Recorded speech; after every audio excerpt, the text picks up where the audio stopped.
दोस्तों नमस्कार। दोस्तों स्ट्रीट सक्सेस गुरु के यूट्यूब प्लेटफॉर्म पर आप सभी का हार्दिक स्वागत है। दोस्तों आशा करता हूँ आप लोग अच्छे होंगे, स्वस्थ होंगे, जबरदस्त होंगे। दोस्तों आज हम आप लोगों के बीच में एक बहुत ही प्यारा सा टॉपिक लेकर के आए हुए हैं, जिससे कहीं ना कहीं हर एक एग्जाम्स में प्रश्न पूछा जाता है। तो दोस्तों वो उस टॉपिक का नाम है दोस्तों कृषि क्रांति। कृषि क्रांति से कहीं ना कहीं अगर दोस्तों देखा जाए तो एक प्रश्न पूछा जाना अनिवार्यता है।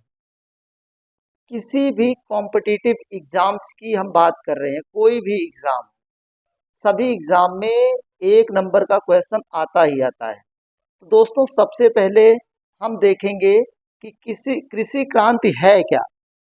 उसके बाद कृषि क्रांति की शुरुआत कब से हुई और कृषि क्रांति के जनक कौन से। पहले इन तीनों टॉपिक को देखेंगे, उसके बाद देखेंगे दोस्तों कि कृषि की कौन कौन सी क्रांतियां हैं। तो दोस्तों जो कृषि क्रांति है उसका क्या अभिप्राय है, क्या मतलब है, क्योंकि दोस्तों अगर हम कोई भी चीज पढ़ते हैं तो पहले हम उसके बारे में थोड़ा बहुत जानकारी, उसके अर्थ के बारे में जानकारी होना बहुत ही आवश्यक है। तो दोस्तों कृषि क्रांति का मतलब ये है कि कृषि उत्पादन में आश्चर्यजनक वृद्धि। क्या है दोस्तों? कृषि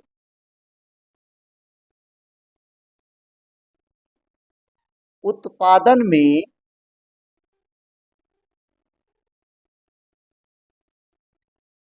आश्चर्यजनक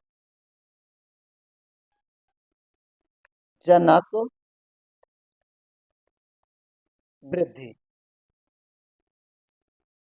ये है दोस्तों इसका अर्थ। कृषि का अर्थ,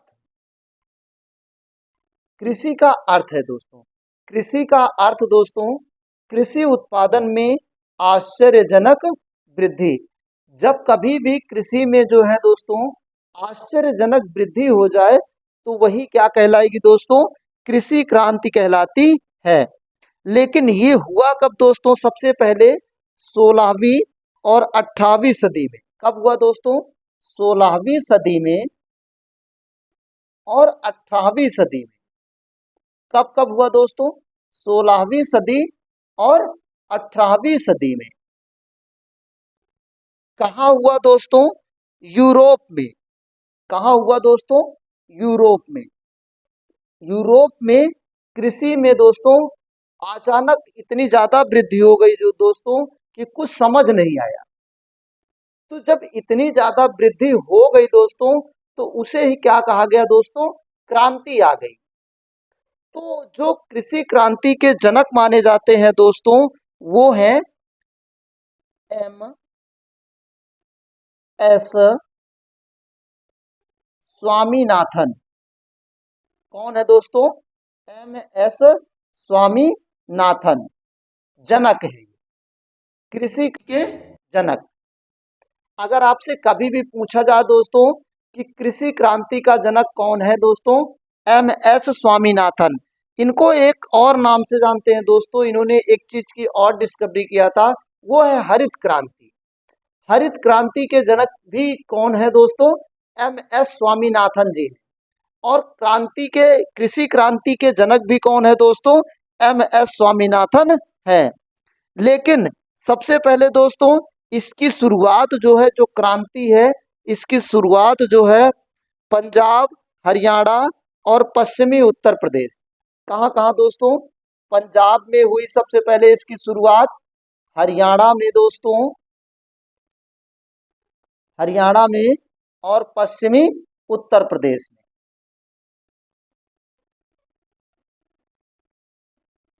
पश्चिमी उत्तर प्रदेश में दोस्तों कब हुई? 1966 और 1967 में। तो ये चीजें हैं दोस्तों।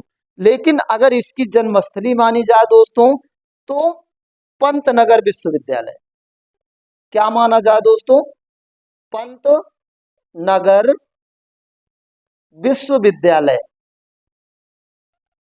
विश्वविद्यालय तो ये तो एक मोटे मोटे तौर पे हमने आपको दोस्तों समझने के लिए बताया कि कृषि का अर्थ जो है कृषि उत्पादन में आश्चर्यजनक वृद्धि। और ये वृद्धि कब हुई दोस्तों?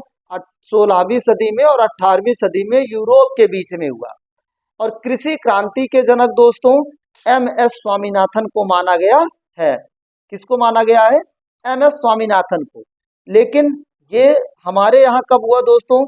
पंजाब में, हरियाणा में दोस्तों, और पश्चिमी उत्तर प्रदेश में 1966 में और 67 में हुआ। लेकिन इसकी जो क्रांति की नींव है दोस्तों वो पंतनगर विश्वविद्यालय से रखी गई। ये तो हमारा इतना है एक इस क्रांति के बारे में दोस्तों जानकारी। अब हम आते हैं दोस्तों कौन कौन सी वो क्रांतियां हैं। प्रमुख कृषि क्रांतियों उत्पादन क्षेत्र के बारे में हम दोस्तों अब आगे जानेंगे कौन कौन से। तो एक तरफ दोस्तों हमने प्रमुख क्रांति लिख ली है और दोस्तों दूसरी तरफ हमने उत्पादन क्षेत्र लिख लिया है। अब बात आती है, पहला है दोस्तों, हम ट्रिक के माध्यम से पूरा दोस्तों आपको बताएंगे। तो पहला है दोस्तों हमारा हरित क्रांति। क्या है दोस्तों? हरित क्रांति। अब मैंने आपको पहले भी बताया हरित क्रांति के जो जनक हैं वो एम.एस. स्वामीनाथन है। दोस्तों हरित क्रांति। अब हरित क्रांति जो है किससे संबंधित है दोस्तों? खाद्यान्न उत्पादन से। अब इसकी ट्रिक जो बनेगी वो कैसे बनेगी दोस्तों? खाद्यान्न, खाद्य प्लस अन्न। क्या होगा दोस्तों इसका विग्रह? खाद्य प्लस अन्न। अब खाद्य का मतलब होता है दोस्तों खाने योग्य। क्या होता है दोस्तों? खाने योग्य। अब जो खाने योग्य अन्न होगा दोस्तों, जो उसका पौधा होगा वो कैसा होगा दोस्तों? हरा होगा। तो इसीलिए इसकी जो ट्रिक बनेगी हरित। हरे से क्या बन जाएगा दोस्तों? हरित बन जाएगा। आपको याद रखना है जहां पर भी हरित की बात आएगी, जहां पे भी हरित क्रांति की बात आएगी वहां पे आप खाद्यान्न उत्पादन से लगाएंगे। या कभी भी प्रश्न पूछा जाता है कि खाद्यान्न उत्पादन की प्रमुख क्रांति कौन सी है, तो हरित क्रांति है। क्योंकि खाद्यान्न का पेड़ कैसा होता है दोस्तों? हरा होता है। इसीलिए हरित क्रांति इसका जो ट्रिक बनेगी। अब बात आती है दोस्तों श्वेत क्रांति। अब श्वेत क्रांति का संबंध दोस्तों किससे है? दुग्ध उत्पादन से। श्वेत क्रांति का संबंध किससे है दोस्तों? दुग्ध उत्पादन से। अब यहाँ पे जो ट्रिक बनेगी दोस्तों वो क्या बनेगी कि जो दुग्ध होता है, दूध होता है दोस्तों, दूध कैसा होता है? सफेद होता है। दूध कैसा होता है दोस्तों? सफेद होता है। और श्वेत माने क्या होता है दोस्तों? सफेद होता है। तो इसीलिए जो दुग्ध उत्पादन से संबंधित क्रांति है श्वेत क्रांति है। दूध का रंग सफेद होता है इसीलिए श्वेत क्रांति होता है। तो इसकी जो ट्रिक है दोस्तों वो यही है, दूध का रंग कैसा होता है? श्वेत होता है। तो जहां पर भी श्वेत का जो लिखा हुआ ऑप्शन आए दोस्तों वहां पे आपको श्वेत क्रांति पर तुरंत टिक कर देना है। अब बात आती है दोस्तों पीली क्रांति। क्या है दोस्तों? पीली क्रांति। अब पीली क्रांति का मतलब है दोस्तों तिलहन उत्पादन से। किससे मतलब है दोस्तों? पीली क्रांति का मतलब तिलहन उत्पादन से है। अब तिलहन का मतलब होता है जो दोस्तों जिससे तेल निकले। अब जो तिलहन वाली वस्तुएं होती हैं उसका जो फूल होता है दोस्तों वो कैसा होता है? पीला होता है। कैसा होता है दोस्तों? पीला होता है। तो तुरंत आप एक बार दिमाग लगाइएगा कि तिलहन का उत्पादन जो है, तिलहन का फूल जो है पीला होता है, इसीलिए इसकी कौन सी क्रांति होगी दोस्तों? पीली क्रांति होगी। कौन सी क्रांति होगी दोस्तों? पीली क्रांति होगी। अब बात आती है दोस्तों नीली क्रांति की। अगली जो हमारी क्रांति है दोस्तों वो कौन सी है दोस्तों? नीली क्रांति। अब नीली क्रांति का संबंध किससे है? किस उत्पादन क्षेत्र से है? मत्स्य उत्पादन। नीली क्रांति का संबंध मत्स्य उत्पादन से है। इसकी जो ट्रिक बनेगी दोस्तों, मत्स्य उत्पादन का संबंध किस क्रांति से है? तो नीली क्रांति से है। तो तुरंत आपको एक ट्रिक लगाना है दोस्तों, मत्स्य माने होता मछली। अब मछली की जो आंखें होती हैं दोस्तों वो नीली होती हैं। आप कभी भी देखिए हल्का नीली होती है। तो वहां पर आपको क्या करना है, तुरंत मत्स्य उत्पादन की बात है तो उसकी आंखों पर आप चले जाइएगा, तो उससे संबंध आप तुरंत ट्रिक लगाएंगे तो नीली क्रांति आपको तुरंत टिक कर देना है। अब बात आती है रजत क्रांति दोस्तों। रजत क्रांति का संबंध है दोस्तों अंडा या मुर्गी पालन से। किससे संबंध है? रजत क्रांति का संबंध दोस्तों अंडा या मुर्गी पालन से है। अब इसकी जो ट्रिक बनेगी वो कैसे बनेगी? अंडा का जो अंदर का पीला वाला भाग होता है दोस्तों उसे रजत कहते हैं। उसे क्या कहते हैं? रजत कहते हैं।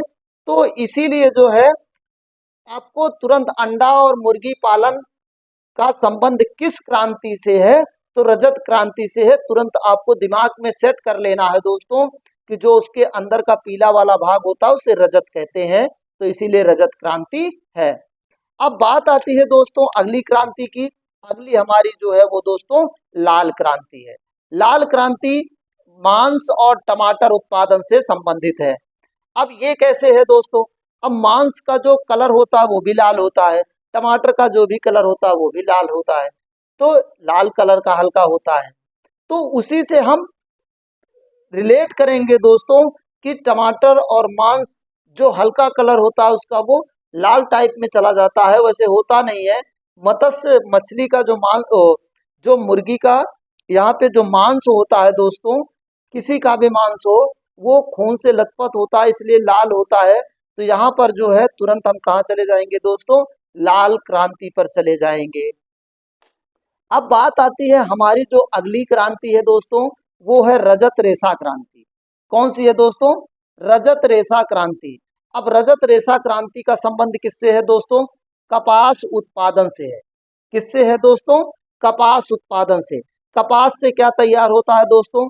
रेशा तैयार होता है। तुरंत आपको दिमाग में लाइएगा, तो इसीलिए रजत रेशा क्रांति कहलाता है। अब यहाँ पे आपको ट्रिक लगाना है दोस्तों।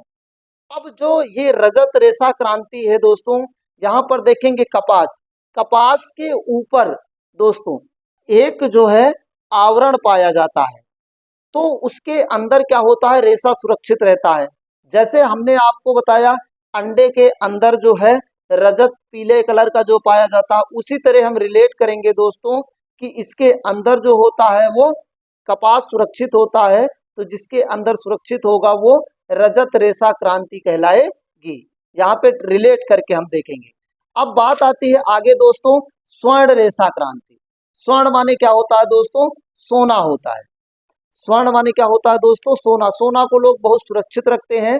तो स्वर्ण रेशा क्रांति का जो है उत्पादन क्षेत्र दोस्तों जूट, जूट उत्पादन है। जूट उत्पादन की प्रमुख क्रांति कौन सी है दोस्तों? स्वर्ण रेशा क्रांति। अब जूट किससे मिलता है? किसके ऊपर दोस्तों? नारियल के ऊपर मिलता है। अब जैसे लोग सोना जो है बहुत संभाल के रखते हैं अपनी तिजोरी में दोस्तों, आपने देखा होगा अपने घरों में सब लोग जो सोना होता है, सोने को हमारे घर की माताएं एवं बहनें जो है बहुत संभाल के रखती हैं। उसी प्रकार दोस्तों जो देखिए जैसे नारियल होता है दोस्तों, नारियल में एक पहले जूट होता है दोस्तों, जूट के अंदर एक और आवरण होता है, फिर नारियल होता है। तो जहाँ पे ऐसी तीन परतें आए दोस्तों, वहां पे क्या होगा दोस्तों? हमारा स्वर्ण रेशा क्रांति होगा। अब बात आती है दोस्तों गोल्डन क्रांति की। किसकी बात आएगी? गोल्डन क्रांति की। गोल्डन क्रांति दोस्तों फल एवं सब्जी उत्पादन से संबंधित है। अब इसकी जो ट्रिक बनेगी दोस्तों, कहा जाता है कि फल एवं सब्जी का जब उत्पादन होता है दोस्तों तो हमें बहुत अच्छा फायदा होता है, बहुत ही अच्छा मुनाफा होता है दोस्तों। तो जहां पर भी अच्छा मुनाफा हो दोस्तों, एक बार दिमाग में अपने सेट कर लेना है कि जब जिसका उत्पादन अच्छा होता है वो हमारे लिए क्या होता है? गोल्डन होता है। तो वहां पर तुरंत आपको टिक कर देना है फल एवं सब्जी उत्पादन का क्षेत्र जो है किस क्रांति से संबंधित है? तो आपका गोल्डन क्रांति से संबंधित है। अब बात आती है दोस्तों भूरी क्रांति या धूसर क्रांति। दोनों एक ही क्रांति है दोस्तों, भूरी क्रांति या धूसर क्रांति। अब जो ये भूरी क्रांति दोस्तों या धूसर क्रांति है, अब ये इसका संबंध दोस्तों उर्वरक से है। जो ये उर्वरक है जैसे डीएपी, डीएपी आपने देखा होगा अगर किसान के घर के होंगे दोस्तों, तो डीएपी का कलर जो होता है वो भूरा होता है। तो तुरंत आप जहां पर भी भूरे कलर का आप उर्वरक की बात आएगी तो उससे कलर पे जाइएगा, कलर उसका भूरा होता है, इसीलिए इस पे हम टिक करेंगे भूरी क्रांति या धूसर क्रांति पे। अगला बात आती है दोस्तों गोल क्रांति। अगली जो क्रांति है हमारी वो कौन सी है दोस्तों? गोल क्रांति है। अब गोल क्रांति का मतलब है दोस्तों आलू उत्पादन क्षेत्र से। अब आलू किस आकार की होती है दोस्तों? गोल भी होती है। तो इसीलिए आलू उत्पादन क्षेत्र की बात जहां पर आए आपके दिमाग में तुरंत उसकी साइज जाए, साइज उसकी गोल होती है, इसीलिए गोल क्रांति होती है। अब बात आती है कृष्ण क्रांति की दोस्तों। तो कृष्ण क्रांति का संबंध दोस्तों पेट्रोलियम उत्पादन से है। कृष्ण क्रांति का संबंध दोस्तों पेट्रोलियम उत्पादन से है। तो अब ये जो पेट्रोलियम उत्पादन है दोस्तों, पेट्रोल का जो कलर होता है वो दोस्तों हल्का कैसा? कृष्ण माने काला, हल्के काला कलर का होता है। तुरंत उस पे कलर पे जाइएगा दोस्तों, तुरंत आपको सही ऑप्शन मिलेगा, याद आ जाएगा, ये मेरी 100% गारंटी है। तो पेट्रोलियम उत्पादन जो है कृष्ण क्रांति से संबंधित है। अगला है दोस्तों गुलाबी क्रांति। कौन सी क्रांति? गुलाबी क्रांति। प्याज और झींगा उत्पादन से संबंधित है। झींगा एक प्रकार की मछली है दोस्तों, प्रॉन, जिसे इंग्लिश में क्या कहते हैं? प्रॉन। तो प्याज का जो कलर होता है वो हल्का गुलाबी होता है दोस्तों। कलर पे ही आप जा करके यहाँ पे टिक लगा सकते हैं। तो प्याज और झींगा उत्पादन किस क्रांति से संबंधित है दोस्तों? गुलाबी क्रांति से संबंधित है। अमृत क्रांति। अगली जो क्रांति है दोस्तों हमारी अंतिम क्रांति वो है अमृत क्रांति। अमृत क्रांति का संबंध नदी जोड़ो परियोजना से है। अब नदी जोड़ो परियोजना, अब नदी का जो जल होता है दोस्तों या जो जल होता है वो हमारे लिए जब प्यास लगी हो तो अमृत के समान होता है। तो इसीलिए जहां पर भी नदी जोड़ो परियोजना का संबंध है किस क्रांति से, तो आपको किस पर टिक करना है दोस्तों? अमृत क्रांति पर करना है। आइए हम एक बार रिवीजन कर लेते हैं दोस्तों। हरित क्रांति का संबंध खाद्यान्न उत्पादन से है। श्वेत क्रांति का संबंध दुग्ध उत्पादन से है। पीली क्रांति का संबंध दोस्तों तिलहन उत्पादन से है। नीली क्रांति का संबंध मत्स्य उत्पादन से है। रजत क्रांति का उत्पादन दोस्तों, रजत क्रांति का संबंध अंडा मुर्गी पालन से है दोस्तों। लाल क्रांति का संबंध दोस्तों मांस और टमाटर उत्पादन से है। रजत रेशा क्रांति का संबंध दोस्तों कपास उत्पादन से है। स्वर्ण रेशा क्रांति का उत्पादन का संबंध दोस्तों जूट उत्पादन से है। गोल्डन क्रांति का संबंध दोस्तों फल एवं सब्जी उत्पादन से है। और भूरी या धूसर क्रांति का संबंध दोस्तों उर्वरक उत्पादन से है। गोल क्रांति का संबंध दोस्तों आलू उत्पादन से है। कृष्ण क्रांति का संबंध दोस्तों पेट्रोलियम उत्पादन से है। गुलाबी क्रांति का संबंध प्याज और झींगा उत्पादन से है। अमृत क्रांति का संबंध दोस्तों नदी जोड़ो परियोजना से संबंधित है। तो यहाँ पर दोस्तों जो ये हमारा है वीडियो, आशा करता हूँ आपको ये अच्छे से समझ में आ गया होगा दोस्तों। यदि आपको ये वीडियो पसंद आई हो दोस्तों तो वीडियो को लाइक और शेयर जरूर करें दोस्तों। धन्यवाद।